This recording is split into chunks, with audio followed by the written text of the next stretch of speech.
你看看看，哦，抽出来的水还算干净，因为有过滤的。这在洪水沟那边抽过来的，这是小型的马达，小型的马达抽水，水管也很长，用那个车用电池12伏特的。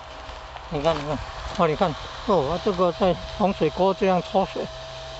你看用那个旧裤子啊、椅子啊这样套好，然后有过滤的作用，不能太低哦，太低水跑进去那里面就是有杂质的杂物，这样不能吸到那个过滤过的水啊，速度就慢，而且会堵住那个入水口。你看，速度抽的比那个进去的还要快。你看看。你看水如果太少会空烧，马达会坏掉，要注意哦。要偶尔都要注意一下。你看旁边那个烂泥巴都可以稍微隐约可以看得到。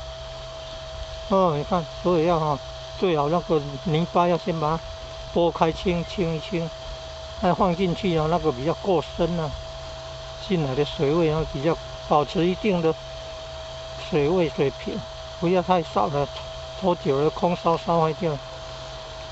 你看，来先把它暂停一下，暂停一下，看看水有没有上升。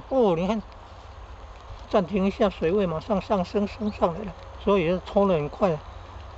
你看水上升来了，水升上来了有看到啊？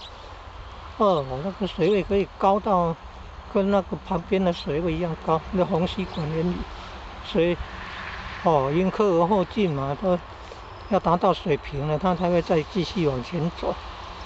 你看，然后开始来抽。你看，注意看哦，抽的速度很快哦。注意观察看那个水位下降。右上角那个角落，很快就看到露出那个裤子的布。再来看那个绿色网绿色网。然后出现声音很大，要小心不要空烧伤害。